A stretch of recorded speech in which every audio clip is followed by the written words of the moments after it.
И още нещо любопитно. Деца от великотърновското село Първомайци са изработили в училище 3-метрово великденско яйце. Макетът е изплетен от усюкани като панделки найлонови турбички, а учениците имат идея да изпратят яйцето в BTV, за да го видят повече деца.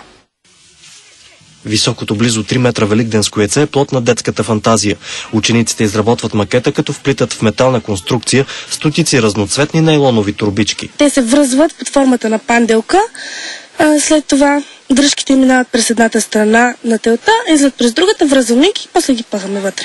Яйцето гигант е правено в продължение на седмица, с усилията на повече от 50 деца от училището. Ентусиазмът им беше изключително голям. Искаха, ако може, дори за един ден да го направят, но това е естествено невъзможно, защото в крайна сметка трябва да се подготвят и за учебните часове за следващия ден. Ентусиастите искат преди Великден да покажат творението си на място, където ще му се радват повече деца. Така се разделяме. Желая ви приятен ден!